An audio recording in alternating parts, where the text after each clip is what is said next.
episode 80 of the Vito X DINO podcast. Starting off fresh, breaking off a new group of tens with a pretty good theme, actually. My name is Vito Delsante. His name is Dean Haspiel. Hi, everyone. I'm Dean Haspiel. And if you see, we have our guest here, Steve Bearfield, and we'll explain this in a second. Steve, how are you doing today? I'm great. I am great.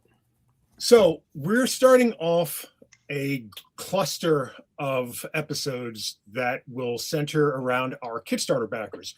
Both the Antimatter and the Stray Requiem #3 Kickstarters both gave backers an opportunity to be guests on our show. So Steve is actually a backer for both of us. So we're going to bookend with Steve. Steve is going to start us off, and then he's going to end us off with our backer series here. So that's going to be fun. Did you receive your Antimatter yet, Steve? I did. And what were your thoughts on Antimatter? When I finished reading it, I was like, why can't I have #2? Because it definitely left some plot threads dangling. I like that. That's a COVID Cop. Definitely. I was trying to keep COVID Cop, like a lot of the stories I think are done in ones, you know. Yes. But yes. COVID Cop is definitely a sequel. Well, COVID Cop Insurrection, which is the story in Antimatter 1, is a sequel, direct sequel to the first COVID Cop comic. Yeah. I'm also hoping it does essentially is also a standalone, but does beg the question, oh my God, where are we going next? Yeah. You know? I felt that way, absolutely. Cool, sweet. And you wanted more, I hope? Oh, absolutely. I was I whenever issue 2 goes up, I'm in. Right. Well, I've plotted out. Well, issue 2 is not going to have another COVID Cop story in it. That might be for issue 3. So issue 2 of Antimatter is going to have a big Billy Dogma story, Billy Dogma Jane Legit story, and it's going to have the Red Hook and AI Joe, and maybe an appearance from Chestface as well. So, but I'm really excited by this series. I kind of realized recently that I think almost all the backers have received their copies, and I've started going to shows where I can sell it at my table. Mm-hmm. But I forgot to kind of offer it online to those who missed it or didn't know about it or whatever. It's the kind of thing that, you know, you make these things and then, you know, they come out on a certain date and then that's it usually, right? But I realized this is something that could be making me food money, on the regular. So I just today went to the post office and mailed a copy. I'm also trying to sell some of my down and dirty cardboard art, you know, again, just trying to get by right now. Sure. I mean, in fact, I had another set of unexpected expenses, you know, having to get a new car battery and an oil change, which I don't build into the infrastructure of Dean because I'm still learning how to be an adult. Yeah, that's okay. We all are. But thank you for, but thank you not only for supporting Antimatter, but also digging it, you know? Yeah, no, I thought it was fabulous. And it wasn't too weird? No, I mean, I'm sure to some people that aren't familiar with your style of writing and art and such might find it a little weird. But I mean, I've read practically everything you've done. So I was like, okay, this, you know, but it was neat how you brought all of your world together. Yeah. I thought it really was cohesive. You know, I mean, the chest face holding up the wall of the building was just perfect. It was perfectly done, how you kind of just linked everything together. Yeah, and even though I appreciate that, and thanks for noticing that. And it wasn't even by design. I realized later, I went, oh, what did I do here? Because a spoiler, the Red Hook and Company, or some of the people who survived in the future, because COVID Cop takes place always 10 years from now.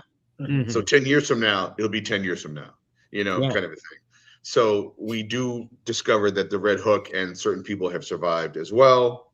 And then that would lead into future stories beyond, you know, and I always think of that as like, I have a bunch more Red Hook stories I want to tell now, you know, in today's New Brooklyn. And I've been doing that on a monthly basis in the Red Hook Star Review. I started writing a graphic novella called Son of a Bitch, which is basically about the Coney, his mother and his relationship and where that goes next. So I do have other stuff I want to toy with, but also just being able to insert that character into another kind of like one of my properties, as it were, came as a surprise to me too, and I think that's what's fun. So I appreciate that. And I mean, it works very well. Well, thank you. I don't believe Steve has received his copy of Stray yet because it's kind of tied in with his backing and stuff like that. So I think the coin is being minted and stuff. But before you do that, because I do want you to open it up and show something on screen. You mentioned your down and dirty sketches. Since I'm back home, I can show. That's awesome. Thank you. That turned out awesome. He's not a rat. That's Wildcat. How dare you? My daughter Wild rat will be joining us shortly to talk about the Odyssey. But yes, so Dean, you received Stray. What did you think? First of all, it is beautifully printed and feels amazing. Like it's silky smooth, man.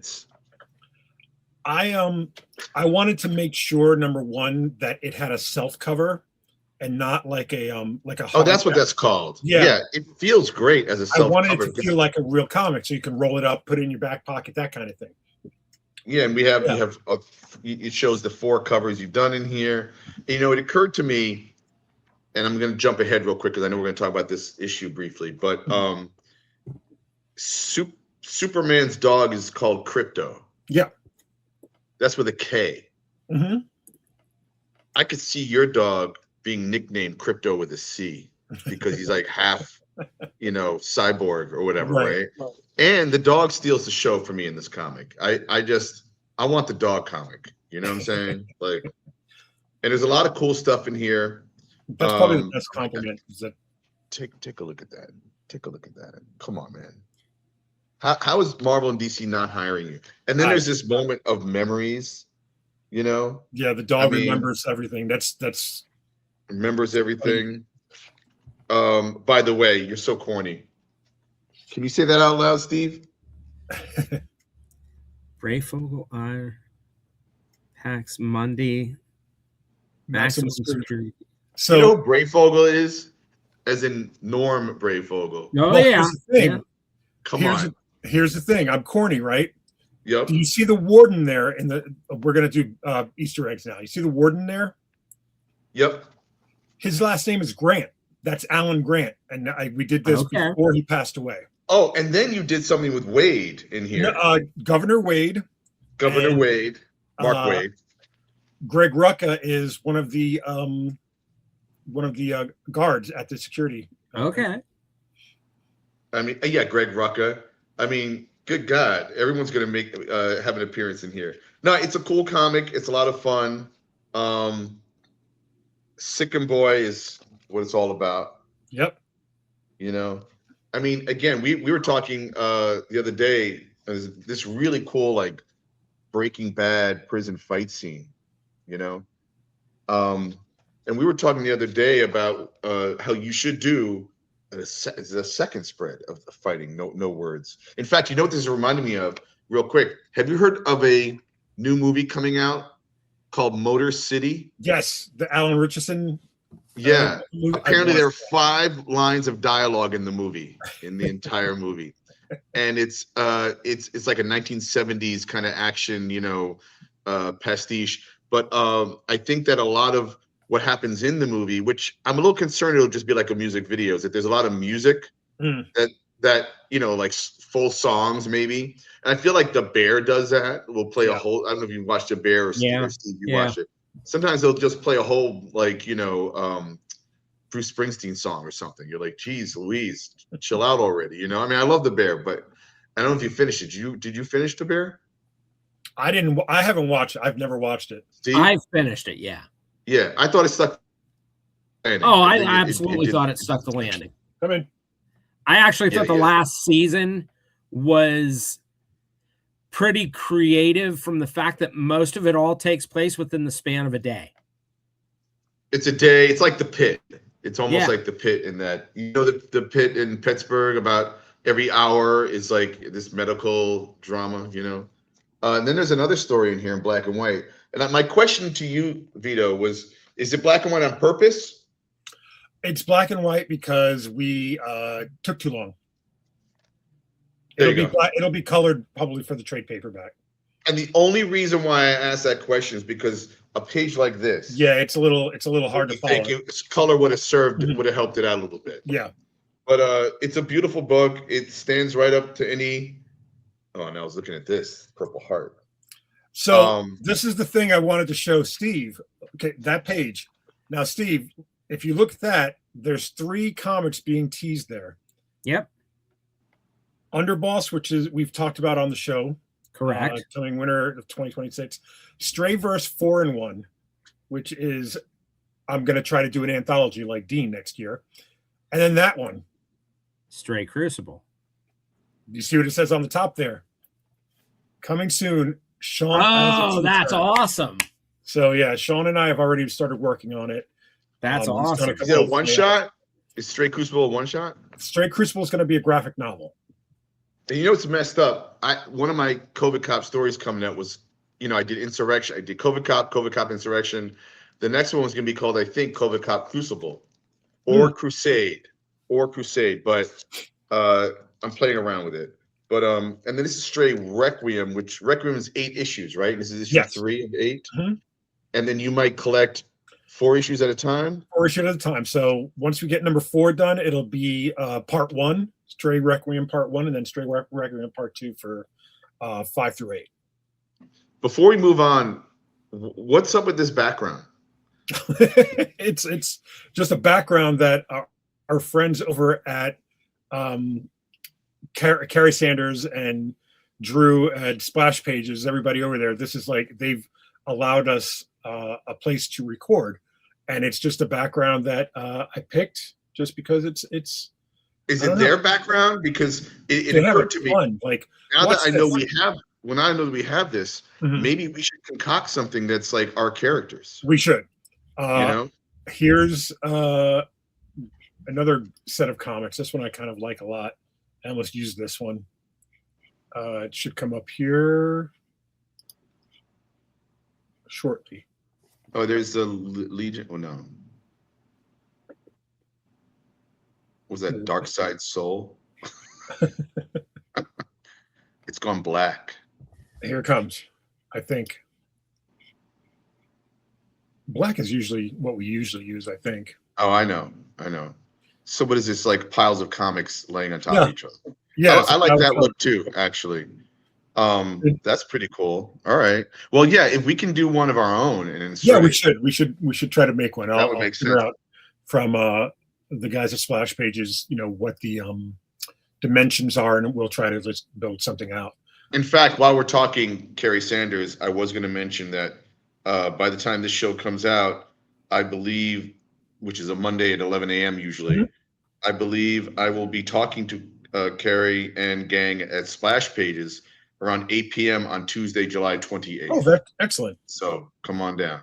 Now, is there a hang up? I see it's freezing. I know we're dealing with this technology. I think it's your connection, because you have like 1 or 2 bars, but it should be fine. All right. Okay. All right. I'm Dean. All right. So before we get into it, should we get people to should we get Steve to talk a little bit about himself? I know he's already been on the show before, but just like a little catch-up update. You know what I'm saying? Yeah. Yes. Steve's been on twice. He was on one of our live shows as well. Oh, that's right. That's right. So Steve, remind people who you are, what you do.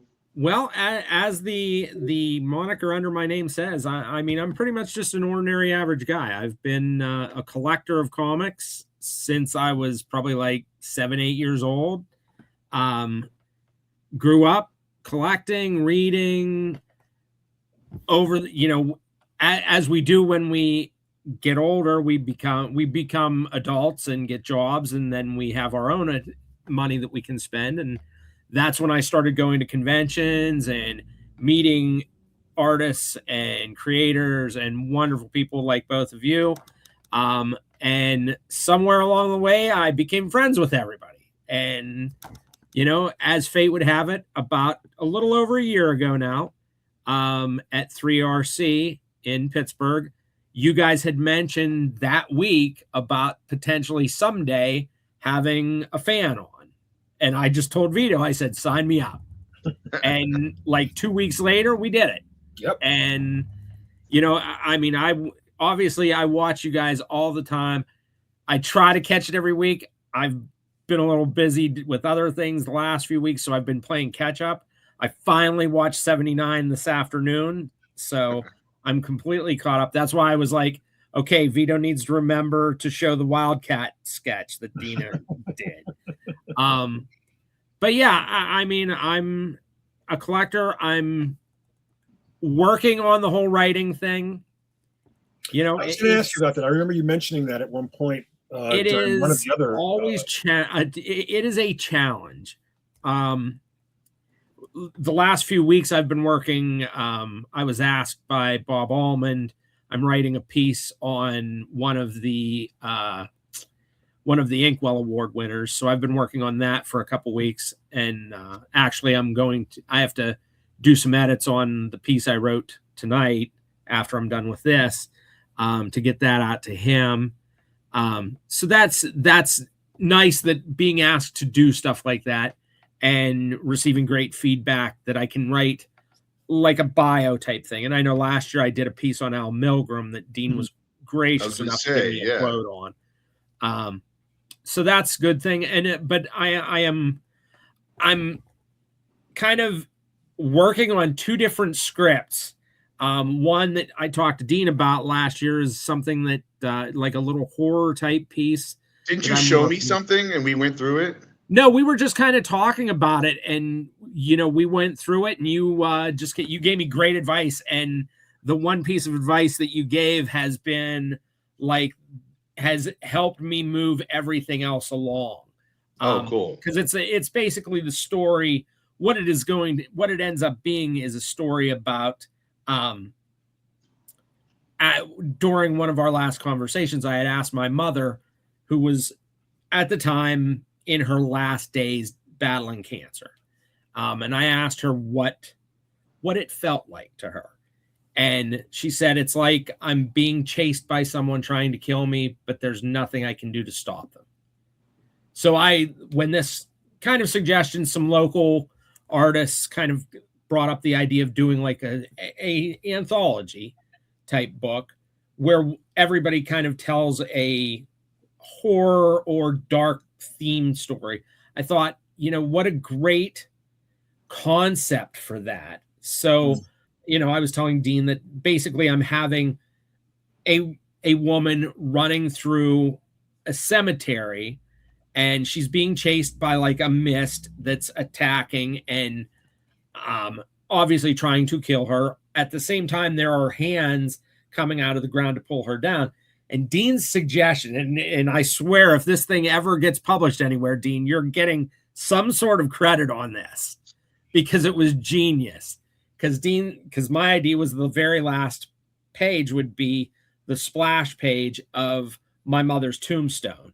And Dean said, why don't you incorporate having the tombstone coming out of the ground with each page? And I was like, that is just genius, that you see just every page, one panel that's a little more of that tombstone. And I was like, that's, you know, like I said, it's kind of a dark thing, but it's also a way for me to pay tribute to my mother. You know, absolutely. Processing emotions, even in a horror comic, is important. You know, that's what Stray was. You know. Yeah. Yep. Well, I'm glad. So there's that, and then the other story is just my Goonies meets Walking Dead story that I'm always kind of tinkering with. That I want to read. I'm hoping by Baltimore I have at least the first probably 6 or 7 pages ready to at least be read on some level. Okay.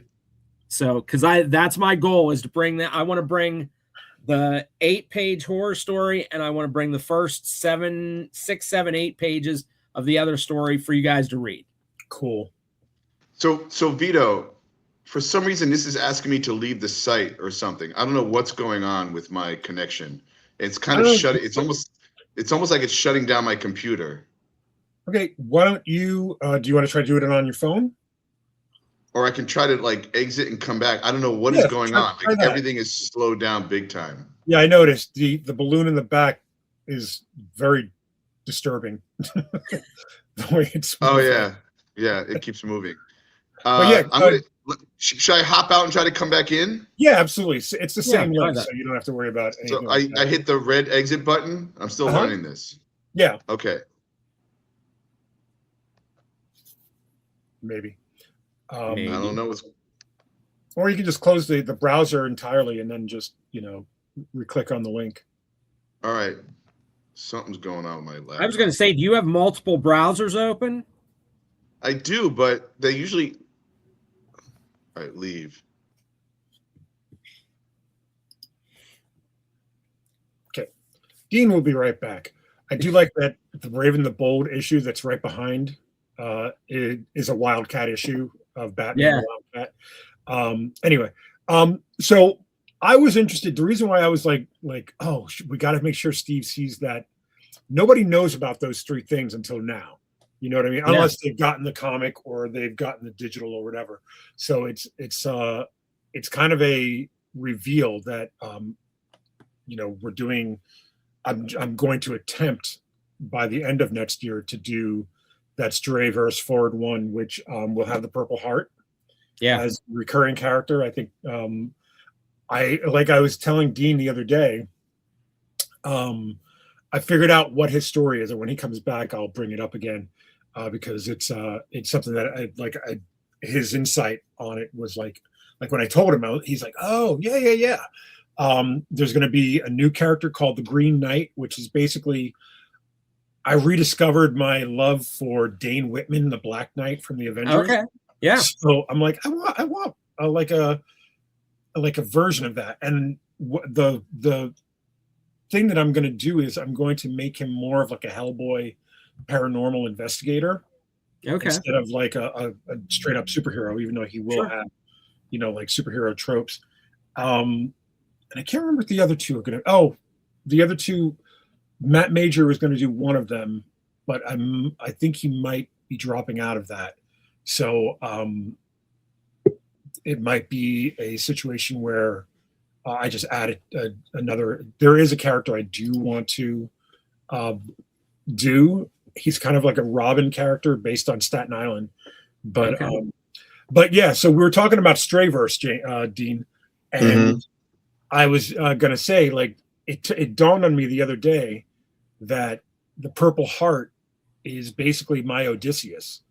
Like, yes, he'd be going through an odyssey through the Axioverse instead of the multiverse, but the Axioverse that we have talked about on the show before.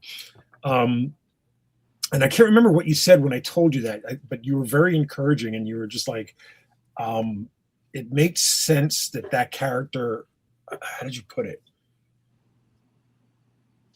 I feel like you said something like it makes sense for the character because he's like currently in the Red Hook lore, he's already on another planet. So it's like, all right, let's just take him through other Earths, and shift him through that. So that'll be the. Well, he's going to heal. He's healing the hearts of other planets, basically, in some way. Currently, and so what it's going to be is he's going to be doing that with Earths. Right. But obviously, that's part of it. There's a couple of characters that he'll meet that are going to be recurring, either heroes or villains, like with him, but it's also going to show, like, if you look at those backups in Strays 1, 2, and 3, there's a Western world, there's a future world where Stray's a bad guy. There's the one in current number 3 is the opposite Earth, where the heroes are the villains and the villains are the heroes. Much appreciation to Dan Faust for helping me with that and for writing these stories based on just a dorky idea I had. But yeah, so that's what the Purple Heart's going to be doing mostly with that. You ever worry Vito, Never. that you're just too much going on. Like the older I get, the more I'm like, I think we discussed this story that I keep talking about, not a story, but a movie called Wages of Fear that was then remade by William Friedkin into The Sorcerer.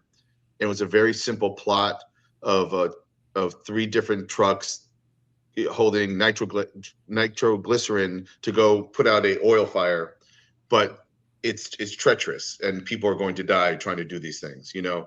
And it's so simple, A to B. It's almost like Mad Max Fury Road, right? Which is, there's a place that has water apparently, and then the hell they have to go through to get to that place to find out there is no water, and have to go back to where the water is with the, you know, and that's it. That's the plot, you know. Like, and I always wonder, like, I'm always trying to like figure out nuances and other plot points and this and that, and I'm like, do I just bury half of it, just throw half of it away, you know? That's a concern I have all the time. I'm not. I think, you know, we kind of talked about it. I want to say last week, but it might have been a couple of weeks ago, maybe before we had Dirk on. I'm never really short on ambition, you know, like, and I think I have skill. Like, skill is a weird thing to gauge personally, but it's just time and money. And I don't mind coming up with these ideas and putting out the idea of doing these things like Strayverse, like Underboss. The whole thing is that it's all about timing. It's all about, when can I do this one issue?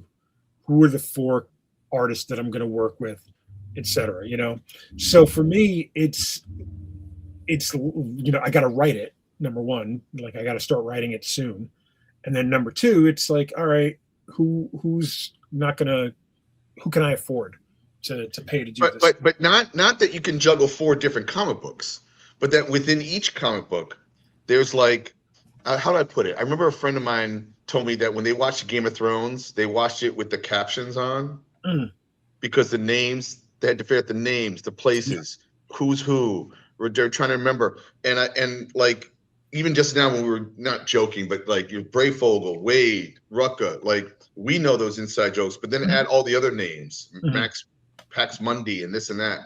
And I'm a culprit of it too, as you know, in my New Brooklyn universe of all these different characters and places. And again, the older I get, the more I'm like, you know, when I was a kid, I didn't appreciate The Old Man in the Sea. It's about a guy in a fishing boat trying to catch a fish. But like, that's, you know, who cares? But to me, I feel like ultimately that is the best story to tell, you know? Do I have it here? No, I don't have it here. And in your case, again, I'm not leveling any criticism here, but in your case, I think the only thing that detracts is because it takes so long to do an issue produce an issue between reading experiences. Maybe it can feel like a lot, you know, see this book here? Yeah, Crisis on Infinite Earths. Everybody knows this book. Everybody knows what this book did and what it was capable of doing and what it was set out to do when it came out. When I've read that book, the only DC character, I only knew 2 DC characters actually, the Flash and Batman. But the only one that I actually read, and it was sporadic, was Batman. Now, somewhere along the lines of when this book started coming out, I bought, or my grandfather bought me on Highland Boulevard, the Genovese that's no longer there, that's now a bakery. He bought me a copy of All-Star Squadron by Roy Thomas. And I believe Jerry Ordway drew that issue. And that began my love of like, oh, there's an alternate Earth. And then you're reading Crisis and they're killing off all the alternate Earths.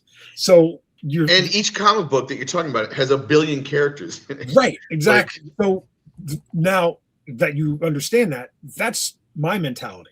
Oh, I get it. You know what I mean? Like it's not for the weak at heart. You know what I mean? It's like if you're gonna have a janitor in the corner of a comic with 30 other characters, that janitor is gonna have a name, a secret power, an agenda. In the very first miniseries of Stray, issue 3, there's a scene where Stray, it's the first thing he does in costume, I believe. Yes, it's the first time he's in costume, and he's tracking down a villain called Mr. Macabre on the subway, and there are people sitting on the subway, like just sitting there, and I'm like, this is a New York City subway. No one's going to be quiet. So everyone, if you look at it, even in small little word balloons, just like whispering to themselves, like motherfucker, like or whatever, like they're always somebody's muttering something or somebody's saying something, like because that's not how the universe works, especially not in New York. Nobody's quiet in New York. So then what I did was there is a girl. If you read it again, there's a girl who's taking selfies with Stray. She ends up being a villain that's going to show up in Requiem. So it's like I'm constantly putting these things together in my head, and to the point where Sean and I are going back and forth, talking about Crucible, and he's like, "Well, who's this character? Like, what's this character?" I was like, "I apologize because I created an entire thing without you, while you were doing exclusive work at Marvel and then at DC." I had nothing else to do, so I just created a universe, and it's certainly not fair, but it's also it's what I'm used to. It's like it's kind of and the way I think is so funny because you literally are paying homage to the way you were introduced to comics. Yeah, exactly. Meanwhile, I don't know why this happened to me, but when you said Mr. Macabre, all I could think about was Corner the Macabre. This is a piece of artwork from Mike Becker. This is the JSA. This is every member of the JSA that in Mike's style and some of his designs. And I was cool. I need a print of that, and he sent me that print. So to me, looking at something that's daunting like that, the way Dean reacted when he saw it, he was just like this. To me, that's just I'm so ready to dive into it. It's just. You must have loved it when what was it, the Marvel? What was it when they were doing all the characters, the Marvel Universe? The official handbook of the Marvel handbook, and every cover had 30 characters on it. And it's funny because my version of that is, you ever see an ad for when Charlton Comics decided to have superheroes? Yes. And it's oh God, what were maybe the Question, Blue Beetle, Peacemaker. Blue Beetle. Who's the Atomic guy? Captain Atom, wasn't it? Yeah. Captain Atom, Atomic guy. Captain Atom, and a judo master, I think. So there was 5 or 6 characters, and that was it. And they all had their own books, and they weren't a team. Right. They weren't the Justice League of Charlton. And to me, that's the size that I'm manageable with. I always think of George Perez, right? We all he could draw every character. Or now it's Scott Koblish, right? Or Arthur Adams will go off on Odd Knock does the same thing. Yeah, Odd Knock. That's right, and that drives me nuts because it drives me nuts because I can't do it. Well, the thing that I think is important to understand is that all of these things are being told through the filter of Stray. It's still a one-man book, but now you're looking at it through his eyes. All these different characters, his former teammates. And that's the anchor. That's the way to do it, because otherwise, changing point of views. What was it? What was the comic that Brad Meltzer got shit for? Identity Crisis. Identity Crisis. And didn't each character that might have had a thought balloon or a caption was colored that, green for Green Lantern or red for whatever. And you're supposed to keep track because of that, know. And it can get unwieldy. It can get a little crazy. Now, you said, I think the word was right. You said skill. To be able to have the skill to pull that off is Mark Waid can do it. We always bring up the same guys, but it's true, And the other thing too is, first of all, let's not forget that Kirby did it with Forever People, The New Gods. Yeah. But if you did Kirby continuity. No, don't get me. Yeah. You're not wrong. But also, he, actually, I want to move away from Kirby. Galactus wore a tracksuit when he came out first. No, I'm kidding. But and then he was in a zoot suit. Here's the thing: comic books have always been, for our community, like soap operas for our mothers and grandparents, grandmothers and stuff. And I used to watch soap operas with my grandmothers. So, but the funny thing is, my mother's mother, she watched only like the ABC soap operas. So, One Life to Live, Edge of Night in the 70s and 80s, General Hospital. My father's mother watched the NBC ones, Days of Our Lives, Another World, or something like not the So, but the thing is, I was able to somehow keep track, just jumping in one day and just keep track of what the storyline was. Go back to my grandmother, my mom's mom, get back into General Hospital and all that stuff. A year later, go to my grandmother's house for the summer, my other grandmother, and then jump back in. It was crazy. And the thing is, like, I grew up on Chris Claremont X-Men. You know what I mean? Like, my God, with the amount of dialogue that he wrote, you had to. Well, you're also making me think, like my friend Scott Sickles, who's one of the main writers of General Hospital. Mm-hmm. Okay. Like, and he writes great plays. I know him because of when I go see this play called It's Getting Tired, Mildred. Yes. And it's just like a soap opera cast of like 40 characters, right? And it's like once a month or once a week? It's like once a month, and then they take breaks, right? Yeah. So, and that's created by Roger Nasser, who's another incredible writer. But specifically Scott Sickles, and maybe Roger too. I get to see them taking over Justice League and the Avengers, in the same week, because they understand the nuances of all those separate little stories and then how to combine them. I think the hardest thing to do in a hero book or a book that has extraordinary abilities of the characters is how to use those abilities or employ them. Have a villain that makes each one of the characters have their little moment to shine. Right. Otherwise, they're just standing around folding their arms, Mm-hmm. And then you have someone as powerful as the Invisible Woman who could just suffocate everybody around him and just like call it a day, right? But yeah. Anyway, did we talk about? I had a couple of notes here, but did we talk about Avengers Doomsday? No, that just happened. That just happened. It just came out. Steve, what did you think, Steve? I'm excited about it.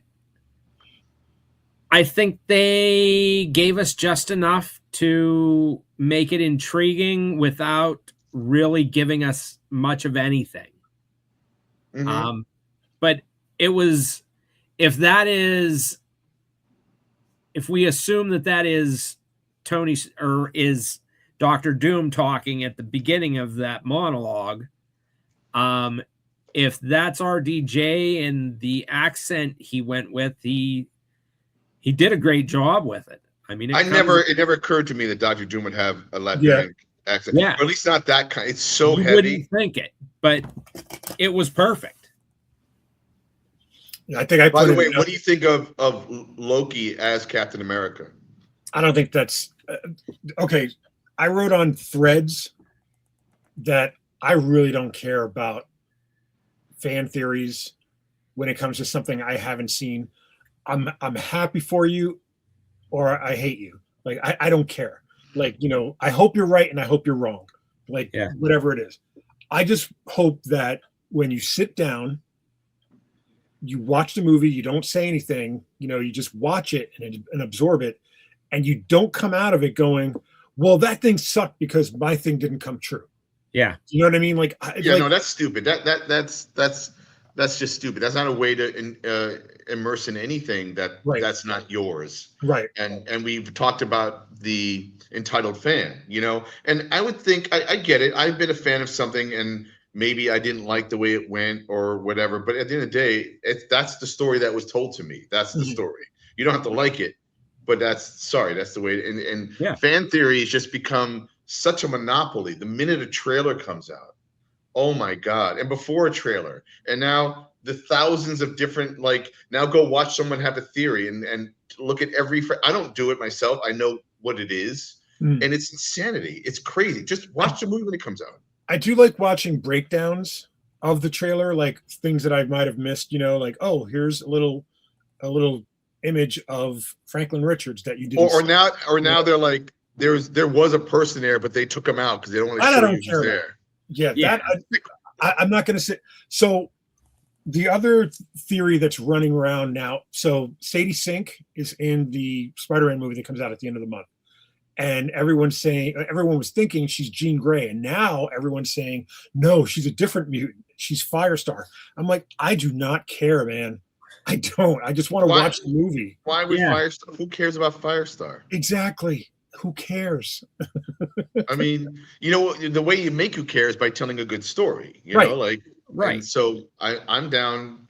I don't care who, but like all the theories going around, I'm just like, just show me the movie. And it's funny because before Sadie talks about Odyssey, I was half joking by saying, well, don't spoil it, or wait a second, what is the Odyssey? And then I'm thinking, oh wait, the Odyssey isn't every story ever made. Yes. In a way. Yeah. So do you want to bring in Sadie for a minute? Yeah, come here, kid. Hello. Meow. Hi. Come sit in the chair. Yeah, because I'm better. Okay. Oh boy. Ladies, I know I'm just that good. Hi. Hello. Why is Good your evening, chair Sadie. so low, Dad? Put your head up. Yeah, well, he's just tall, and I don't like it. He needs to learn to respect. Do you want a telephone book to sit on? Get below this guy. All right. Tell them about the Odyssey. Yeah. They need to ask me questions because I am too special and I don't know words.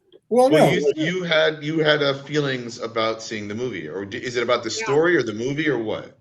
I liked both of them. I can't talk. I'm sorry, ladies.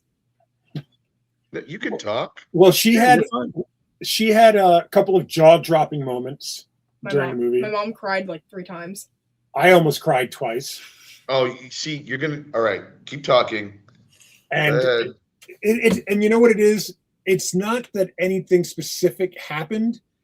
It's just I had never seen the story told this way and written in this way, and it really, there's a really great part towards the end of the movie, and it just hits you, like right. And can you talk about the feeling without saying what happens? It's and like why that's important to you, like how that affected you. It's like shocking because the whole movie you think it's something else, and then it's just like, okay, that's this person's. That sounds great, but now that sounds really good. Like that sounds. When you find out that the story is not just about a guy trying to get home, right? Do you know what I mean? Because that's what the story is. I mean, like right on the surface, and then you throw in the feelings of his wife, his long-suffering wife sitting there, his dog waiting for him to come back. Man. So there's there's a moment at the end where he stops at a KFC and gets a bucket of chicken to bring home. Oh yeah, that's my favorite part. That's the best part, right? Like you can't forget about John Cena coming in as a special guest appearance. That didn't happen. Yes, it did. Okay, talk to wait. Luckily, I didn't hear that. Did they have corn on the macabre? No. Sorry. No. We got a big special bucket though. Not one of those.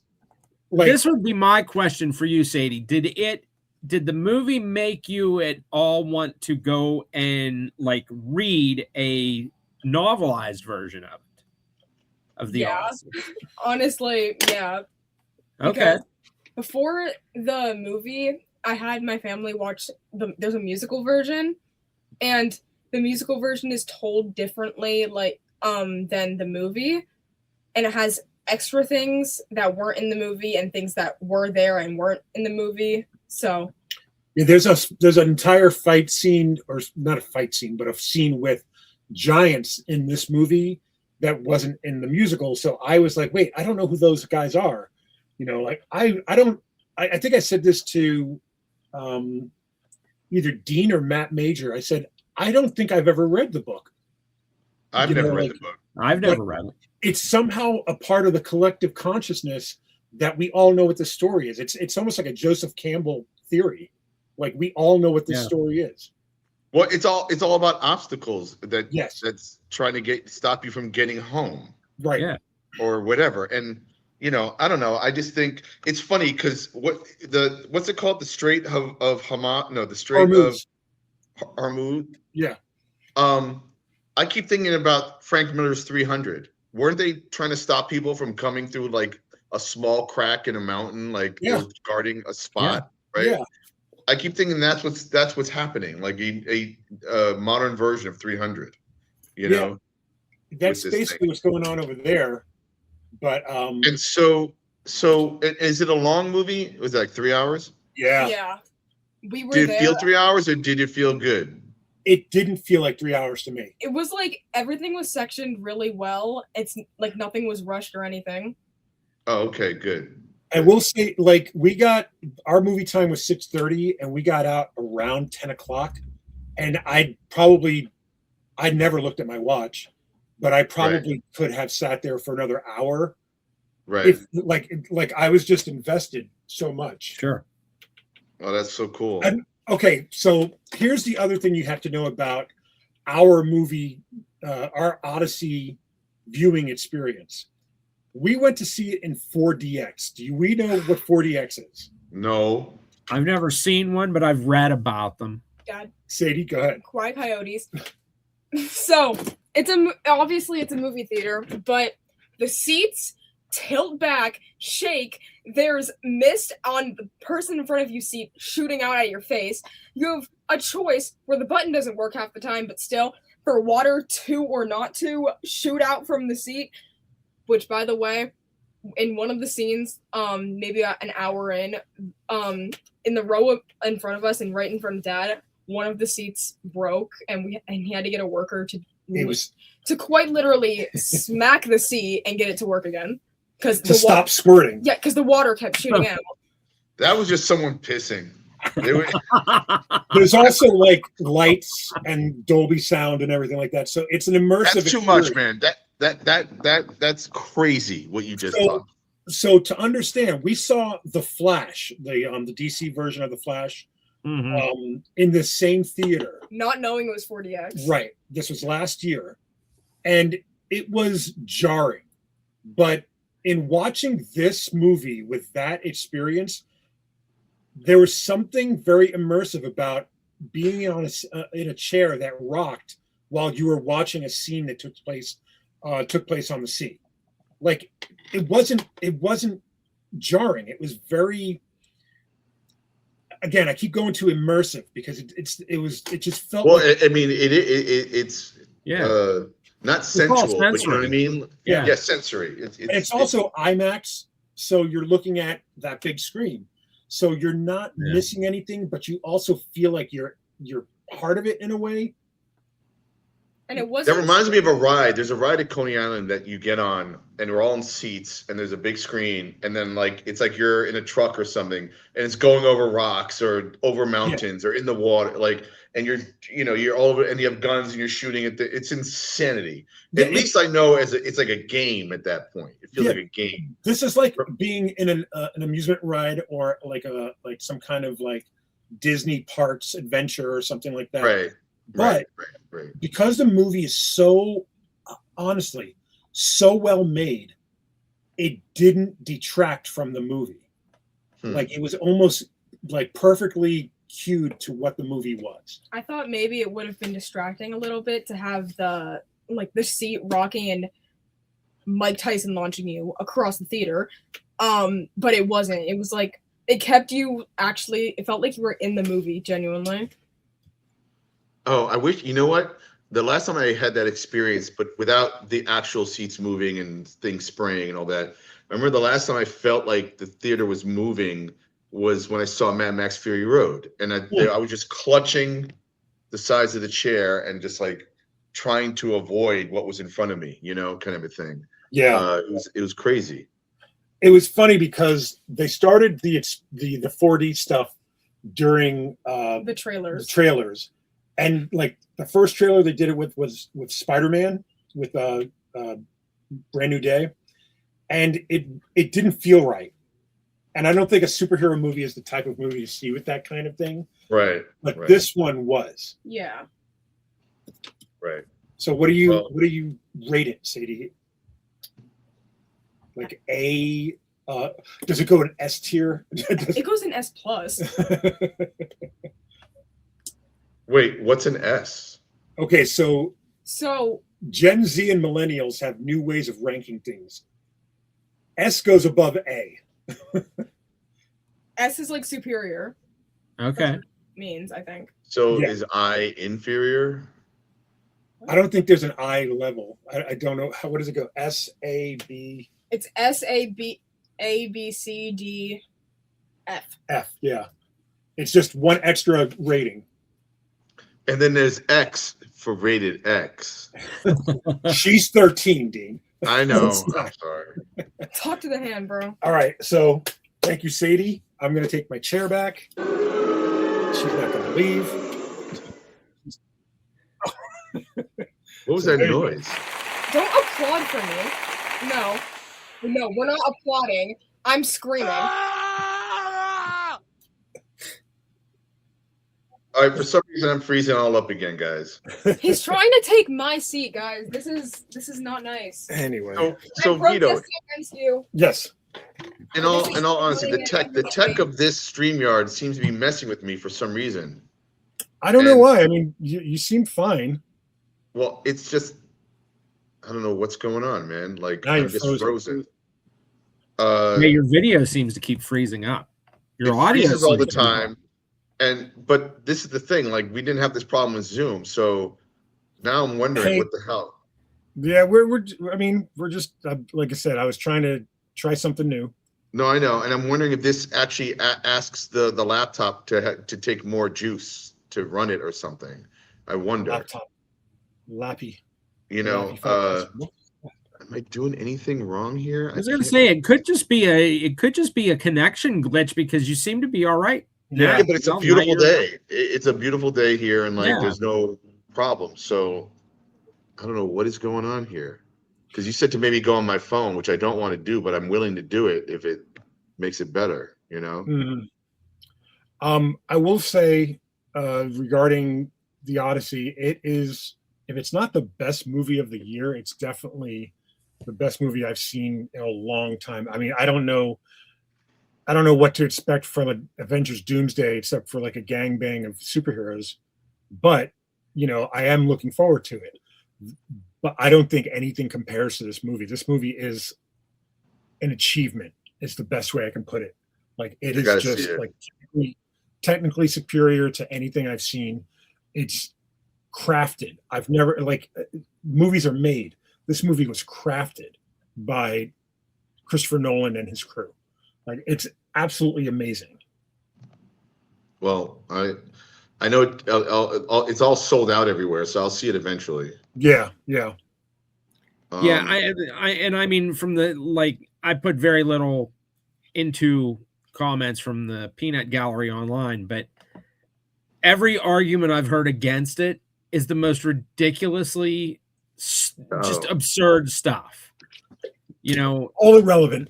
Throwing fits because Lupita Nyong'o is playing Helen of Troy. Come on. That, and you have Page. Elliot Page. I always forget his first name. Elliot Page playing a relatively. It's a very important role, but I mean, like it's not, a role that's throughout the movie, and it's like it's so irrelevant. Mia Goth is in the movie from those Pearl movies. And she's fantastic, but she's barely in the movie, and nobody I didn't know she was in the movie. I was so excited to see her.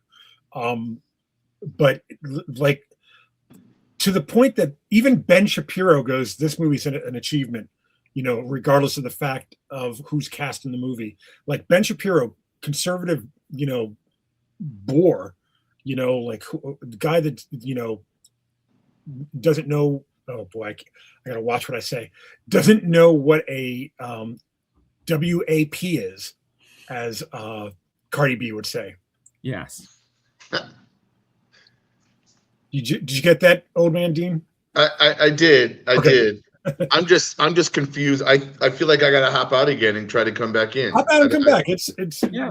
You're not missing anything. We're just talking. Yeah, we can hold down the fort while you jump out. Yeah, like, and I mean, that was when I look at a movie like that, that's why I asked Sadie that question, is because that's the type of movie that I go see, and that makes me want to read the book. Yeah, Because I kind of want to read it as well. Kind of know what the source material really was. Keep in mind, it is a poem by Right. Homer. Right. You know, so I mean, I don't know that it rhymes or anything like that, but the pentameter of it, or the meter of it is probably a little bit different than reading a book. But I, you know, I kind of want to rewatch Oh Brother, Where Art Thou? That's another Yeah. a version of the Odyssey. And like I said earlier, like it dawned on me that the Purple Heart is basically doing the Odyssey for me. Yeah. You know, like it's me like doing the Odyssey through a different lens.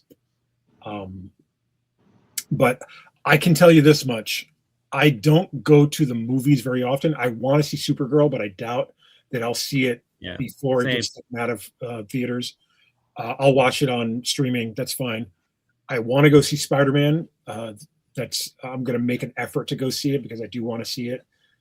Same with Avengers. Same with Motor City that Dean brought up earlier.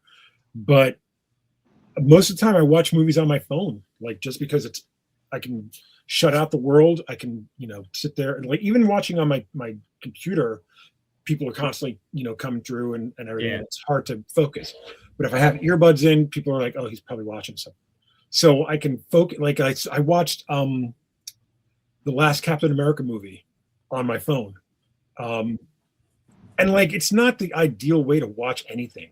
I think Dean made fun of me a couple of months ago, like, because I watched it. He's like, "You watched it on your phone. What's wrong with you?" I just wouldn't watch. I mean, I get it, like, but I'm not gonna. I don't watch movies on airplanes if I can avoid it, unless it's a movie that is a talking head movie, like anything.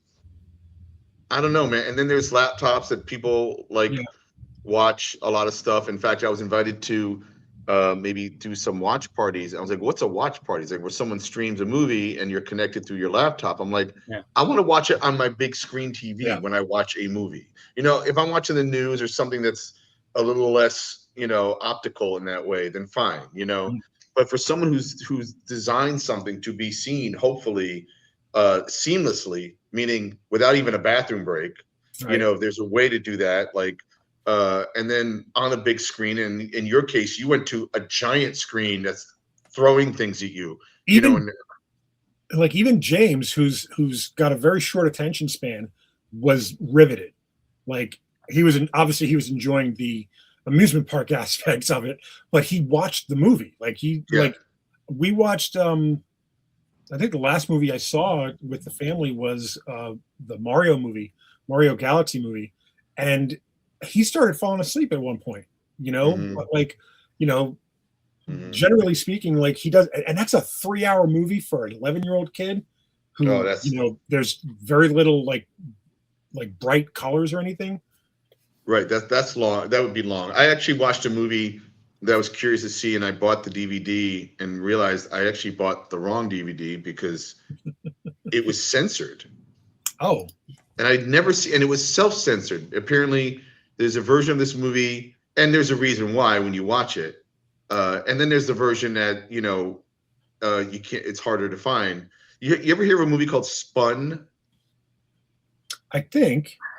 Jason Schwartzman. Yes. John Leguizamo. Yes. And what's her name? I've never seen it, but I've heard of it.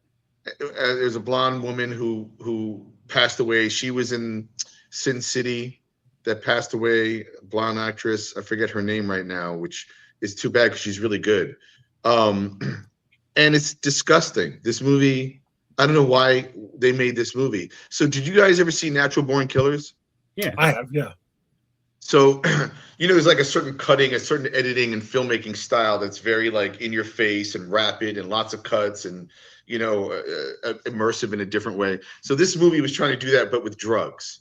And right out the gate, you're like, I can't watch this movie. Within 1 minute, I'm like, what am I doing to myself? Yeah. So I kept pausing to take breaks from the movie because it was just vile. And there was nobody to recommend you as a human being. And I'm like, who made this movie and why? You know? And then there's John Leguizamo at one point in the third act, spoiler, he's fully naked with a sock that he's been jerking off on his dick. And then there's like a naked woman that's tied to a bed that gets tape put over her eyes and mouth. And you're like, this movie is so, and it's not a horror movie, although it's a horror movie, you know, it might as well be. And I don't know, man. I just was trying to find what was the redeeming qualities of any, there's no hope. There's nothing. It's just nihilistic, you know? So don't see it. It's not. And yet I wanted to ask John Leguizamo, who I've hung out with and had dinner with. I wanted to, now that I've seen this movie, I want to be like, what, why? Why? And Jason Schwartzman, why? Like, you know what? I haven't done the homework of like finding out who the filmmaker was. Maybe this filmmaker was like someone that had done something before, and then they were going to go and, you know, take a left turn and do this, you know? Probably Lars von Trier. He's a weird. I mean, it isn't, but anyway, it was I got nothing against the guy. He's made a couple of interesting movies. Oh yeah, no, I like him. And then in terms of hot topics, not that this is a hot topic at all, but if anybody knows me, they know that I will watch anything Frankenstein. I won't read everything Frankenstein, but I'll indulge comics that are Frankenstein or movies because I like Frankenstein. The other thing I really like, because it's a masterpiece, it's a perfect film, is the Texas Chainsaw Massacre. Okay. Have you ever seen it? The original. The original. Yeah. You're nodding your head in what way, Vito? I've seen it. It is not a masterpiece. That thing is the dumbest movie I've ever seen. It is a masterpiece. It is a comedy. It's a perfect. Yeah, you can laugh. It's that, dude. I laughed the entire time. It was a comedy, and the thing is, and I think we've talked about this before, is that I didn't see it at a young age. I saw it in my late 20s. Totally different vibe. If I saw it as a kid, I would be like. So when I saw it, I'll admit, the first time I saw it, I felt a little let down and disappointed because I had seen gorier movies. This movie isn't gory. It's brutal, and it's psychologically fucked up, and it's shot like a documentary, which I was kind of like a documentary, I see what you mean. a little bit of that vibe. And then I walked away wondering what is up with Leatherface. Forget the family; they're all bananas, right? But seriously, and this mess up, and I think it's a perfect film. So, I saw that movie Obsession that everyone's talking about recently, which I really liked. Apparently, the director of Obsession is going to be doing a remake of Texas Chainsaw Massacre, and I'm like, that doesn't ring true to me. Like, I'm curious to see what he does.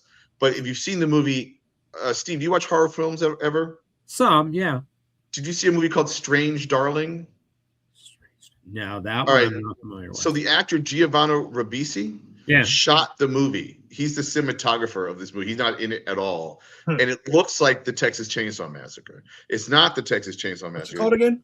It's called Strange Darling, and it's great. And I don't want to say anything. I don't want to say anything about it. You should see it. But I was thinking, this guy should do the Texas Chainsaw Massacre. And then I found out there's going to be a Texas Chainsaw Massacre series, I think, by the guy who did Strange Darling. So I'm like, okay.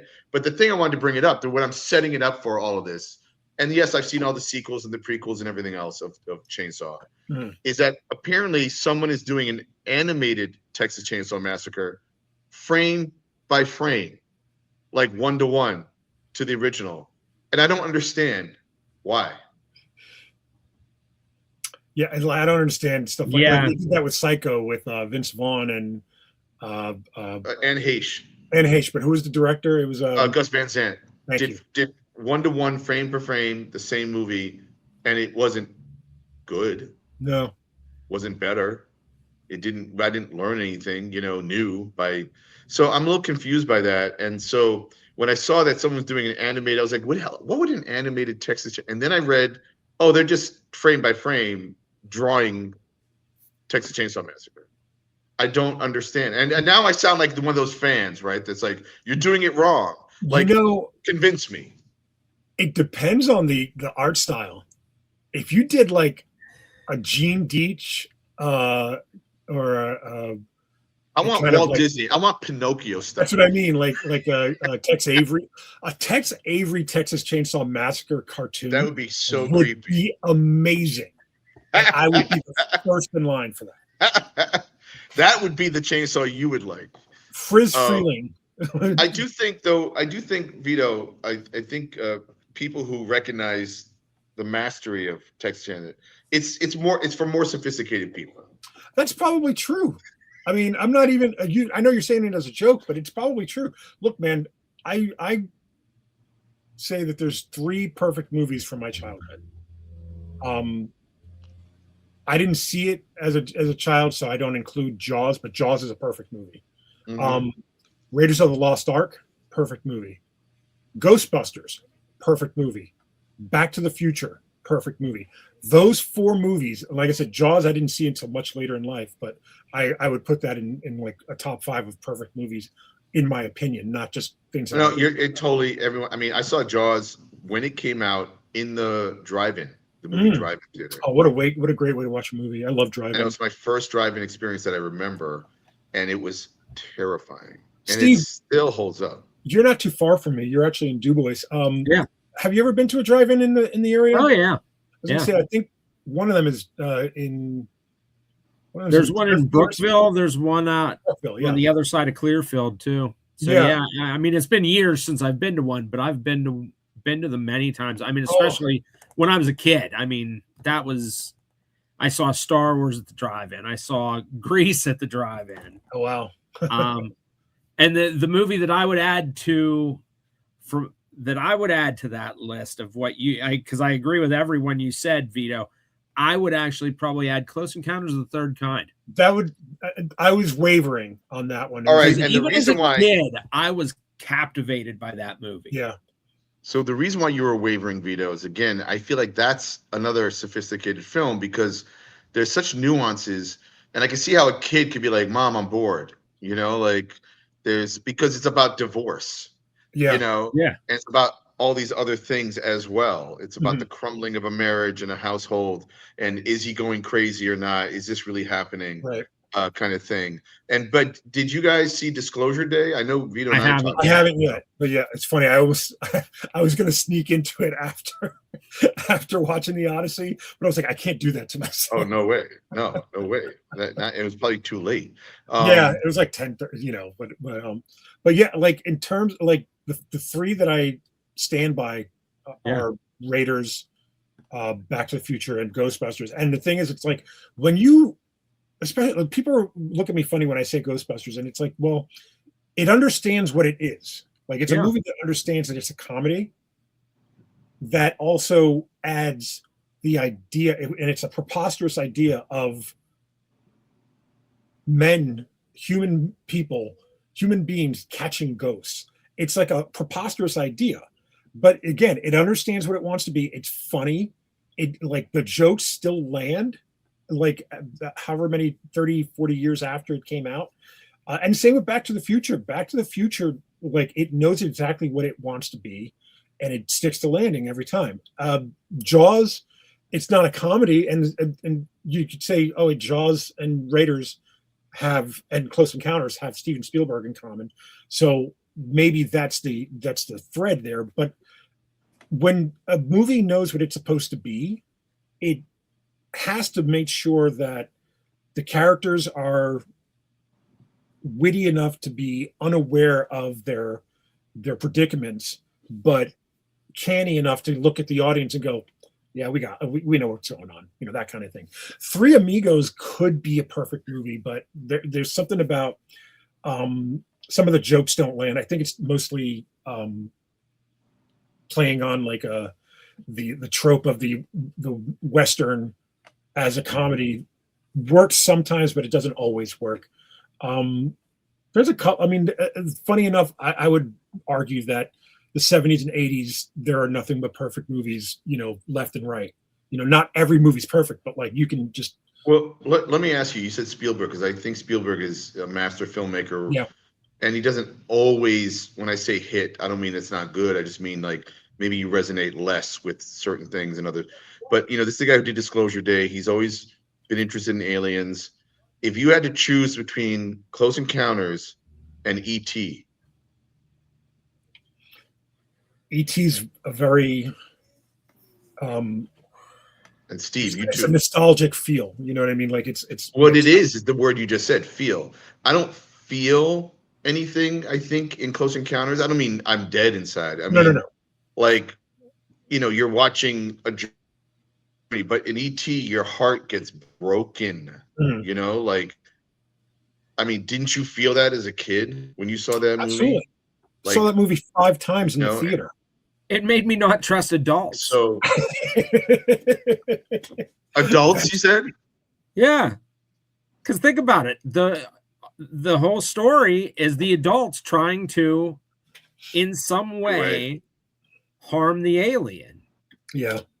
Yeah. Until the mother, Out of fear, because of the kid, yeah, because the kid starts getting Yeah. sick. Then the mother changes her tune. yeah, yeah, By the way, yeah. But I think Spun What? was directed by Jonas Ackerland, who did Lords of Chaos, which is a very good movie, Yeah. and a couple other things. But I most of it is Madonna videos. it's weird because it is. And who is the woman? Brittany Murphy. Brittany Murphy. Brittany Murphy. Again, the guy had a vision, okay, clearly, Yeah. and got everything he wanted into that movie. I don't know. The older I get, the more I'm like, I ask myself, why am I writing and drawing this? I do this with a 6-page comic now. Like I was asked to come up with a pitch for Attack of the Killer Tomatoes, and they said, you have 1 to 5 pages. First of all, okay. But so I came up with a 5-page idea. Finally, like I had nothing. The only thing I could come up with was something that had to do with the Holocaust. And they were like, no, you can't do a Holocaust thing. Like they were all they were all going into some kind of thing where they get smashed and they become part of a giant ketchup bottle, like whatever. It was a metaphor, but they were like, no. And so then I came up with something, but the only way I was able to do it was because it had to mean something to me, and hopefully it would mean something to the reader, And Steve, you talked about, writing this short story about your mom, and then you're talking about this other concept that's like what Goonies meets The Walking Dead, or something like that. Now, one sounds manageable. The other one sounds like a great concept that would be holy mackerel. Where do you begin? Have you started like how that story begins? Do you have that idea? Oh yeah. Can I have it? how it begins, I have how it ends, and I have the most amazing, almost Kurosawa level single person fight scene that is set to the guitar solo in Still of the Night by Whitesnake. I thought you were going to say Hot for Teacher. I don't know why. No. Yeah, that's a good solo too, by the way. It is just like it's basically going to be not necessarily teenagers, but young adults. Some will be younger, some will be a little older, but I'm trying to take my concept is I want to take typical tropes and turn them on their end. Mm-hmm. And then kind of keeping in line with something that Dirk brought up 2 weeks ago, the theme becomes it's essentially man versus man, but it's exploring that there is more than black and white, that there are shades of gray everywhere. Oh, of course. And every day we have to make decisions that they may be decisions that paint us as bad people, but it's for the greater good. And it, like I said, it's going to touch on very. Oh, that's interesting. I mean, kind of like Thanos. If you're going to go extreme, right? Like, are you familiar with this? Are you familiar with Bob Fingerman's? No, I'm not familiar with that. Recess Pieces, and it's a zombie book with kids in a high school. Not necessarily Goonies. Were they in high school or elementary school? I thought they were younger. Oh, maybe elementary. I can't remember. K8. What's K8? That's elementary. Kindergarten through 8th grade. So Bob is one of our pals and one of my Yeah. my good friends.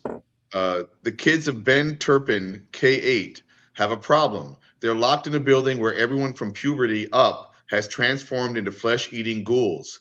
Can they escape before their today's lunch special? So the kids are prepubescent even too. That's part of it. And then James Gunn says, a fun romp through a gory grade school where going through puberty is equated with becoming a zombie, an experience not dissimilar from my actual life. And what's crazy is that's another theme that was brought up in Black Hole by Charles Burns. I was gonna say that's a black hole thing. Yeah, as well. and like it's don't worry, Steve, you're not treading on anybody's stuff. No, not at all. No. But I think No, you should no. check it out. This is actually published by Cosmic Lion. Lion. It's basically a reanimated, he redid it and added a whole bunch of new pages. It came out originally in 2006, but then this is the reissue and heavily updated. So, but one of the things I wanted to do, and the reason why this whole idea has been percolating for a couple of years, was I really wanted to sit down because I wanted to also be inclusive and have different races, different genre, basically include everyone. And I hate to say it, but the white people are going to be the bad guys. Well, we genuinely are. Like, yeah. Like, you're not speaking out of school. Yeah, exactly. And so I want to make sure that I approach my female characters properly. I don't want to fall into innocently putting them into tropes. Right. Well, especially because here's the thing from what I understand is like, we don't want to overcorrect. When I say we, I'm talking about in general, that people can overcorrect and make any person minority or handicap or color or gender the hero, the automatic hero. They too want to be villains. They too want to be complicated and nuanced. And who gets to write these stories? I still think that you can have a single author who has empathy and has understanding and does a little bit of homework, maybe asks some people some questions about, if you were in this situation, kind of a thing. So, and that's why when Vito and I have discussed this, the way I'm able to write all kinds of characters, let's say in the Red Hook, is because it is from the point of view of the white guy. And Vito's telling it from the point of view of Stray, all the kinds of people that we get to meet. Because I grew up in the big New York City where I've met everyone and hung out with everyone, so, and that's awesome. That's incredible that I've been able to have that experience. And sometimes when I have met certain relatives or made friends in smaller spaces, and you can see like, oh, there's a limitation. Even with today, with television and internet and everything else and phones, there's still like what you actually physically experience, Sure. And where you go and the types of reactions you get from that, Yeah. And then you always hear about the small town person that was like, I had to get out and get out. She's in the other room. She's in the other room. Whitney Matheson tells that story, So and I forget, are you born and bred from where you live now, Steve? I am from this area. I got out. I've lived in Pittsburgh for a couple of years. I lived in Erie for a year. And in all honesty, that was really the first time I ever communally got to be around other races, other genres, other, sexualities, all Culture. of that. Because, I mean, generally, I live in a small, deep red area. So it is, to hear of Klan rallies in this area is not unheard of. Yeah. Right. Which But is I was crazy to me. That's crazy. I fortunate that I had parents that exposed me through movies and music to other things. So, I like to think I grew up well-rounded that way and a little cultured, even though, again, it was still a little backwards because of where I grew up. Well, you're on the outside looking in until you moved into. Yeah, I was the exception, not the rule. Right. Right. Funny enough, we drove through Du Bois yesterday. Yeah. We had because we were coming across I-80, and we had a construction or some kind of delay, so we went through Du Bois. It was fun. Like, I'm sure you drove right past my house. I probably did. I was like, funny enough, you say that, and I was looking on the porch of all the houses I drove by, because I know you like to like sit on the porch and have a beer or something. You know, like that's your thing. So we were driving by, and she's like, "Oh, they got that store, they got that restaurant. Oh, we got to come back." It's funny, and I can dust it off and show it to you. But when I was still working on the Fox for Archie, and I was trying to figure out like a third series or a fourth or whatever, and then me and Vito did a one shot together. But I looked back at the original old school Irwin Hasten drawn Foxes, and a lot of his arch nemesis were Ku Klux Klan people wearing hoods and whatnot. Yeah. And so I actually incorporated that into a story, and it was pretty intense, I have to admit. And I sent it to them. They're like, nope. Archie Comics did not want to deal with that. But meanwhile, that wasn't during the Red Circle days, I guess, where you could have. No, that was during the Dark Circle, but I feel like Alex had already left. Alex Segura, I believe. During Alex's run, you probably could have gotten away with that. Maybe. So, but then they just announced, and we can go to San Diego for a minute. Does anybody here have San Diego FOMO? I don't know. I don't have San Diego Comic-Con FOMO. I always miss San Diego because the one time I was there a few years ago, it's a great city. It really is. But as far as the con, no. In terms of a California city, San Diego is very walkable, which is outlandish considering that California, especially Southern California, is a car culture place. But I find San Diego, like, I can walk anywhere in San Diego and like find my way to the convention center, to Little Italy, to wherever. Like I enjoy when I go to San Diego. That's one of the things I enjoy. I try to get a hotel that's not down in the Gaslamp district. I try to get a hotel that's a little bit further so I can walk. It's been a while since I've been to San Diego. 2017, I think, was the last time I. Oh, wow. No, I've been. I forgot. Megan, you went a couple of years ago. Yeah. Yeah. So it was like 2019, 2020, maybe. No, not 2020. Wasn't 2020. Yeah. And you and I have a picture from, I think, our first time together there, where we're both wearing blue shirts, like it's crazy, sky blue shirts. But what's funny is when we went last, Dean, when I was working with Action Lab and you and I roomed together, it's funny, I didn't find the floor to be as daunting as it was that very first time. Like I thought it was easily, accessible. Like you walk behind people, but I'm from New York. I walk behind people all the time. It's just a lot. That's all. It's a lot of noise. It's a lot of like, if you have any kind of, not ADHD, but kind of like sensitive to like sensory things, it's not for you. Like even to the point where now they're even moving things outside and having cons outside. Like I think Jeremy Hahn and Ignition Press have a something in a hotel. Like it's not even on the on the show floor or something. It's very weird. But that's San Diego Comic-Con takes over the entire city. Yeah. Well, it's funny that you're talking about being in a hotel away from because it's so big, right? Yeah. So like I know a lot of people that have not. I did not submit to get a table at Artist Alley New York Comic Con this year because I just didn't like it last year. Oh, let's talk about that. A little expensive and everything, but but I know a lot of people that did submit and didn't get in. And like if I get in, it's gonna be because I might be on a panel and I might get a badge because of being a panelist, right? And I'm hoping that'll happen.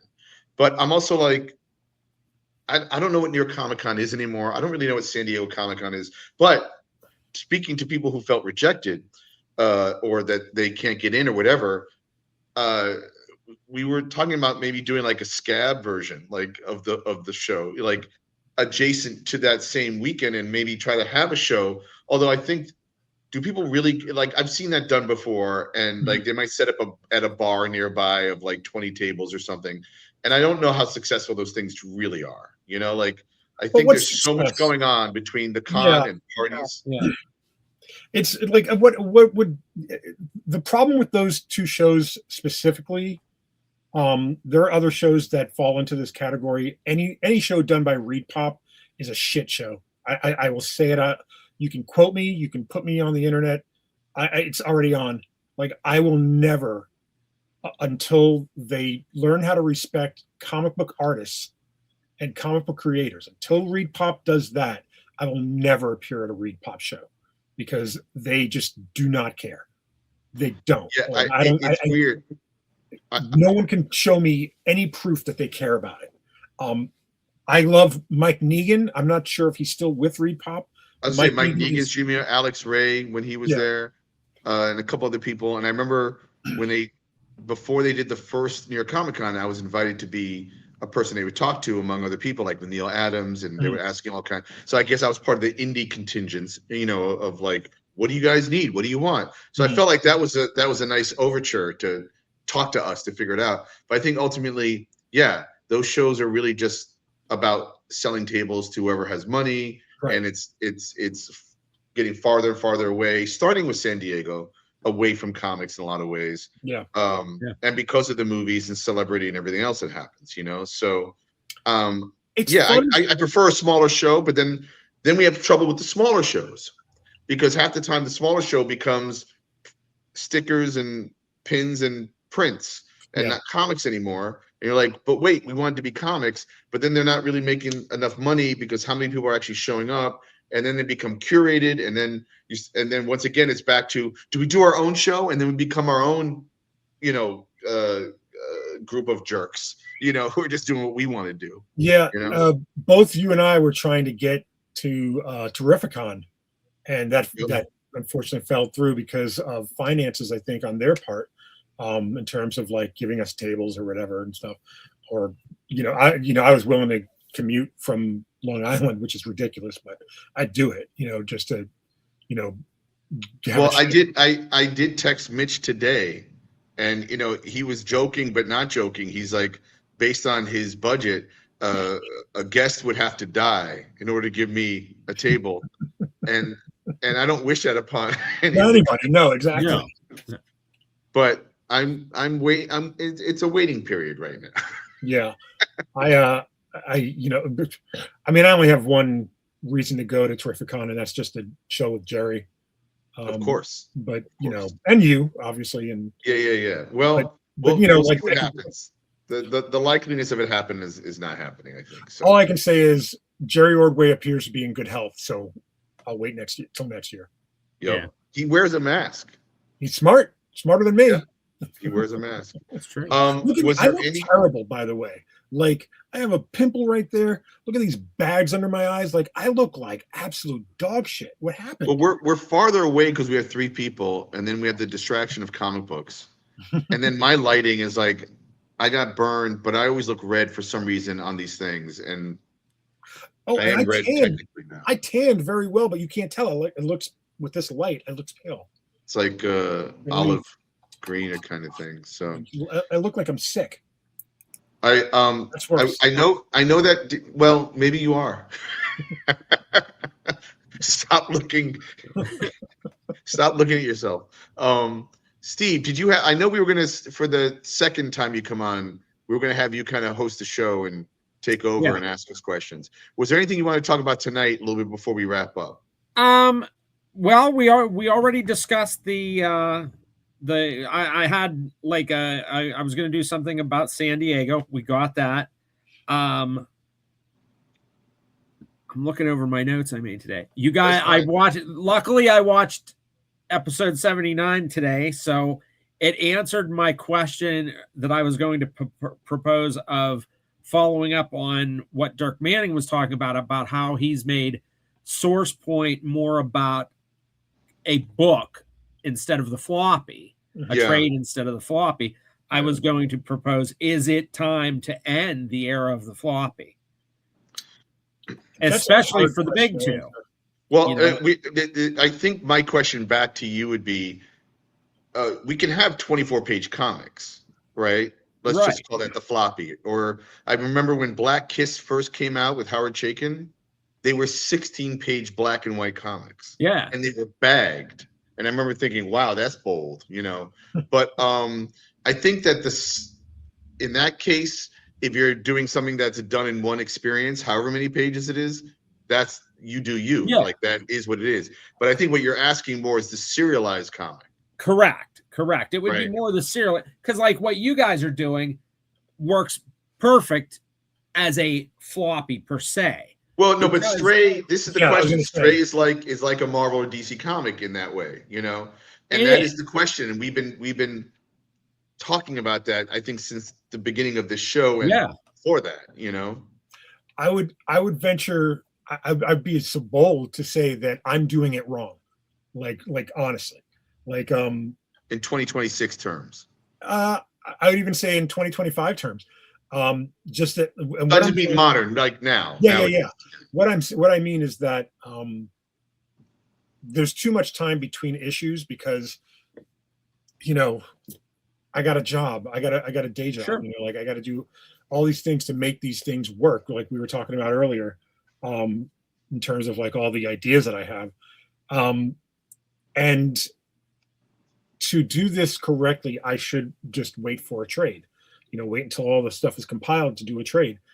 I have 6 issues of Stray Requiem done. 4, 5, and 6 are not colored. 7 and 8, I need to have artwork done. So I have to raise money. So Yeah. I have to do it. And Kickstarter, I think the way we're doing it now with the part 1 and part 2 trades, because part 1 will already be done and it's just paying for, you know, printing, extra money will go towards, you know, the artwork on the other 2. So I think we're doing it right, like correctly. But I think in terms of the industry, that floppies should be, especially at conventions, and I had proposed this to Dean and Charlie about getting our first issues, like all first issues, having some kind of familiar trade dress, and just always having that $1 comic or $5 comic, you know, whatever, you know, like Sure. I say $1 comic, but it's easily a $5 comic, whatever. And just always having that at the table so that people are introduced. The very first issue of Stray is a hard issue to read because Stray is not in costume at all in the first issue. But it's a good, you know, it's a well-made story that it would go, okay, now I want to read the rest of it. So if you have that introductory floppy, that's, you know, in the industry, floppies are considered loss leaders. And what that means is you're going to lose money on this thing because it's going to lead to something else, which is generally the trade. So when you look at something like Walking Dead or Invincible, especially those 2, because Kirkman figured it out, there are so many different versions. There are omnibuy, there's hardcovers, there's soft covers, there's soft covers that are like 4-in-1. Then there's like soft covers that are like, you know, like the DC Digest size. Like all you have to do is get it done, and then you can just keep printing it all over and over. I mean, the argument for floppies was that you show up monthly, not in this case, but that's the Marvel DC way, and then you're making money that way, and then you're making money again when you collect it, and you're making money 3 or 4 more times in other ways, right? Deluxe editions and everything. But I do think, well, our buddy Dan Goldman just did something where he came out with a $50 book, I believe, right? And that was cost prohibitive to people who are like, they want to read the story, they might be into it, but then, I don't want to carry the big book with me. And he was like, oh no, I'll ship it to you. Don't worry about it. Or they have to really dive into a 600-page book, let's say, right? Yeah. Right. Without any prior knowledge to the property. Right. And so what he just did was he did let's call the YA 6x9 size, I think. What does he call it? Mangakini? He's calling it. It was just announced. Also, it was actually a press release that got some coverage, and he basically took that same book and broke it into 3 books that are more like, let me try the first one. If I like the first one, I'll get the second one, the third one. You know, it's the same product, the same story, just delivered differently. And then if you like those first three, that he is working on the fourth book as a 200-page book, let's say, right? Not a 600-page tome, kind of a thing. So he's actually at San Diego. Yeah. I don't know if he has a table or not. I think he's just roaming around, maybe as a panel, I'm not sure.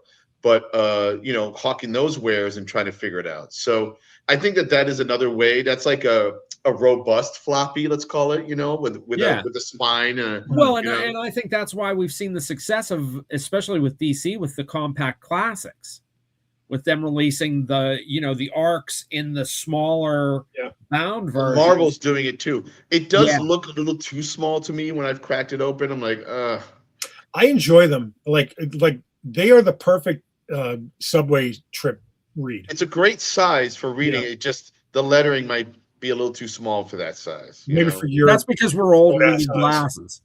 Exactly. Your old ass eyes can't read it. But I do think, like, I'm trying to figure out, I know the answer for me is to do not only one shots out of that size, but anything that doesn't have a spine, let's say. The minute it has a spine, you're in book territory, because that's just the way it works. But like Antimatter is just going to be my little home right now for all the little stories I want to do, and then I can collect them into books. COVID Cop will be a book someday, with a spine. And I don't know. I just feel like what Charlie McKelvey does, what Vito does, I think you might have to enter that realm of either doing one shots, like what's the stray one shot you're coming out Beast with? Beast Within. I mean, that's great, but then you're on part 5, 6, 7, 8. That's a bitch. Here's the thing. I can sum up the argument about getting rid of floppies very easily. When you walk into the average person, when they walk into a comic book store, they're like, I'm looking for a Spider-Man book. And you can point them to the issue that's new on the shelf, or you can point them to the trade paperback. And the trade paperback will be a story. We can't work like that. Like me, you, Charlie, Matt Major, Dirk, But to finish that sentence, they're not probably going to buy the recent issue of Spider-Man. Right. They're going to go for the trade. But with us, story. Because we don't have, we don't have presence in the stores, other than, maybe like the old Trade of Stray or whatever. I think that for us, it's a little bit easier to get into the book in single issue format.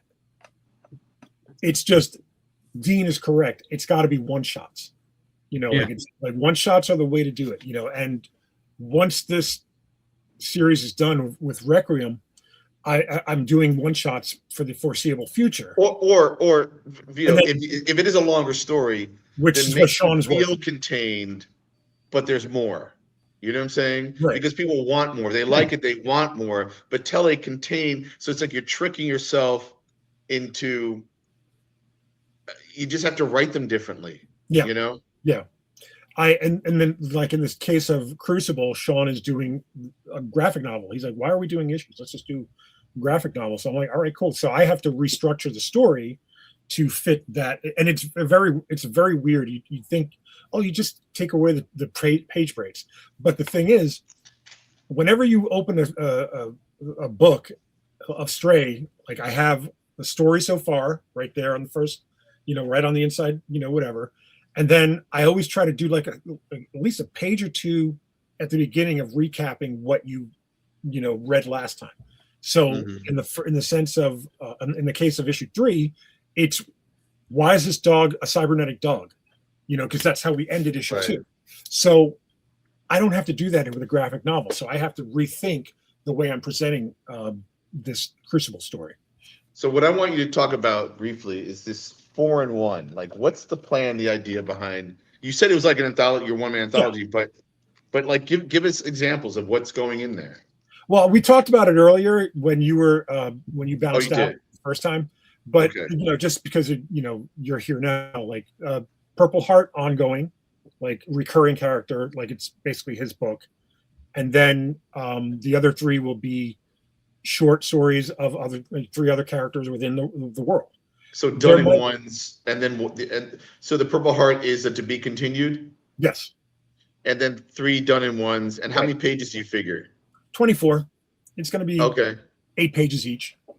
And then if you have 4 different artists, you could literally be turning these out a little bit more. Yeah, The regular. that's the hope. You know, like I'd like to do 2 a year. Okay. But you know, we'll see. Like that's the hope. Okay. The Underboss is an ongoing, but again, like I think what I'm going to end up doing with that is I'm going to do it digitally, Right. and then do the trade when it's ready. When it's ready. Okay. Yeah. Got to do something exclusive on my Substack. Yep. About time, you know. Yep. And so- all right, anything else there, Steve? 2 other things. One quick, that one I'll save. The other one was something I saw Jamal Igle posted online today. He suggested that it was time to bring back the new universe. And I just thought, no, I liked what Hickman did when he incorporated the Star brand into the Avengers. But the rest of that stuff, I was like, All right, listeners are like, might be like, what are you talking about? So New Universe was what Jim Shooter, basically in 86, 87, somewhere around there. It's 40 years today, I think. Or 40 years this month. I think it was 40 years. He basically created a new universe out of Marvel that was based in the real world, but it wasn't part of Marvel. And it was the 25th anniversary of Marvel, or maybe I can't remember. Yeah, I think it was the 25th at that point. So this was the response to celebrate the Marvel universe, was to create a new universe that was not a part of the Marvel universe. Right, but all new characters, and it didn't go very well, to say the least. Great idea. Strike Force, Morituri, Starbrand. Night. Was it like D7 or something, or DP7? Yeah, DP7. I just remember the thing I always go back to and remember about that whole period was the pit that they blew up Pittsburgh. Because that's right. Because it was like a prestige version. It was like a single one shot, but it was like more. It was like 60 pages or something. But I just remember opening it, and it was the scale showing basically how much surrounding Pittsburgh was just destroyed and gone. Mm-hmm. And it was all just a pit. Fun fact. I'll give you 2 fun facts. Jim Shooter's from Pittsburgh. Yeah. Was from Pittsburgh. So I'm sure that was something he wanted to do. And if you read issue 1 of Requiem, they mention a Pittsburgh incident. I will eventually tell that story, but it's inspired by that. That's interesting. That's cool. So you know what else?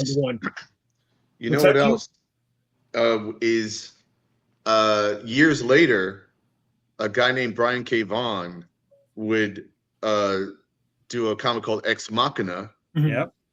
That where one of the World Trade Centers survived the attacks.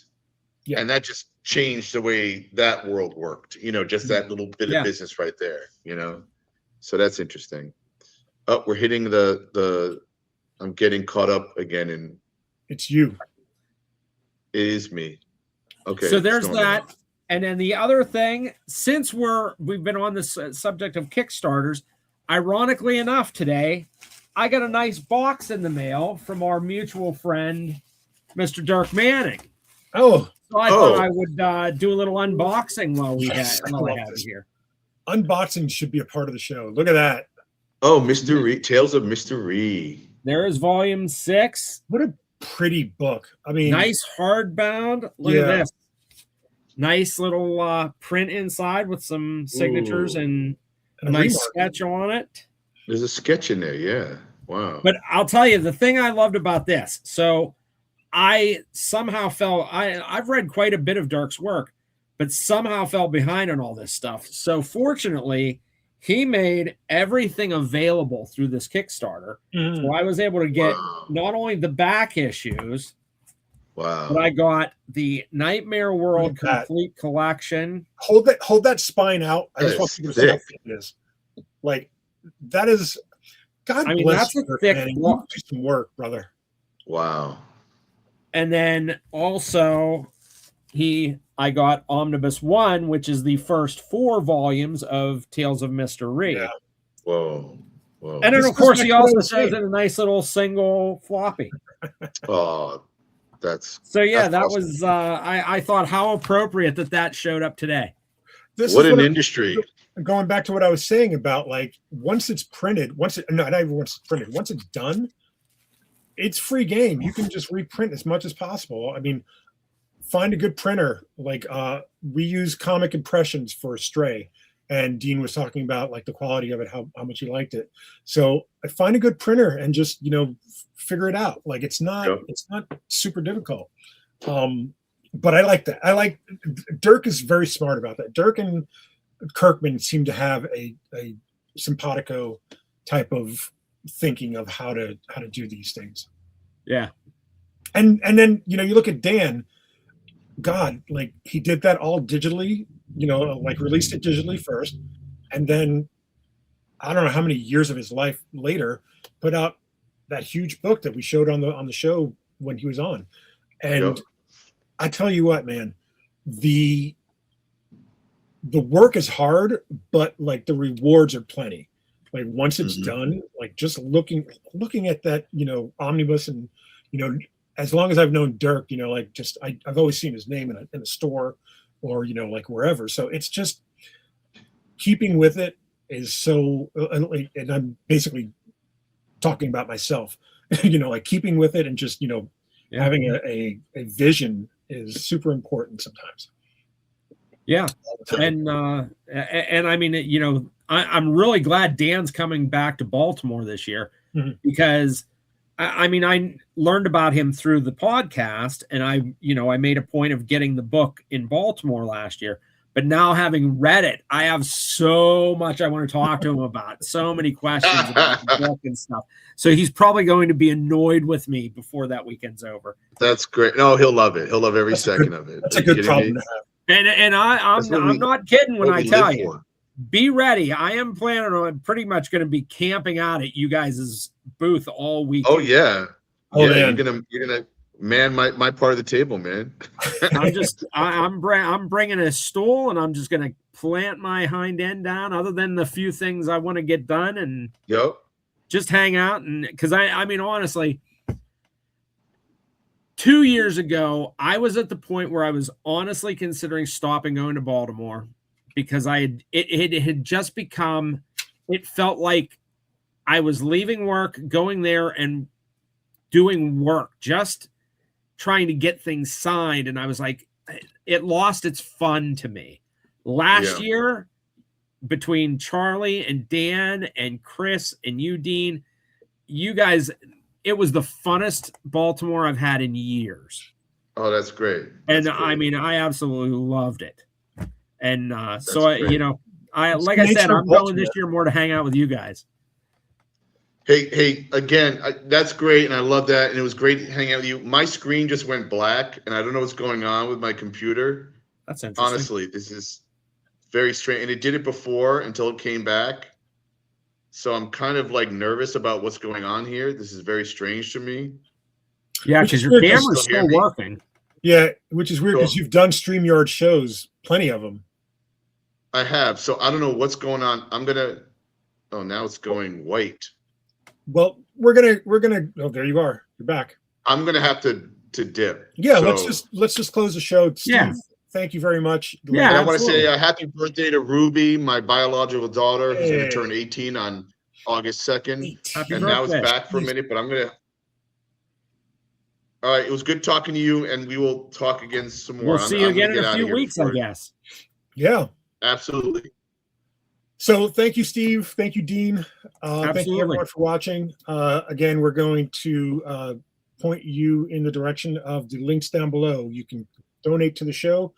Our buddy Steve has donated to the show to upgrade. We're still trying to, get more money in to upgrade all of our equipment, such as Dean's laptop, which, just holy shit the bed.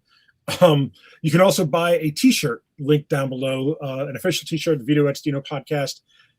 Those proceeds also go towards improving Dean's life of a Luddite.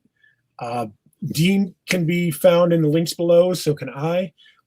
He's going to be teaching again at the Society of Illustrators, so that information is down below as well. Steve, anything you want to point everybody to? I can be found at I think it's Steve Bearfield on Facebook.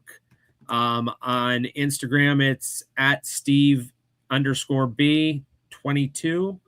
I'm on Threads, but I don't remember. I guess it's probably the same thing as Instagram. So. As Instagram, yeah. Those are my 3 main socials. Yeah, anybody out there that wants to follow me, send a request. I keep it open. I invite people in. Welcome to the madness. So in the coming weeks, you're going to see John and Derek, the creators of Pack Rat and Thunder Bunny. You're going to see a couple of other folks that may or may not work in the comic industry. So stay tuned. This is going to be a fun set of shows with Kickstarter backers. So we hope you guys stick around for the ride. Thank you very much. Have a good night, and we'll see you next week. See y'all. Mwah.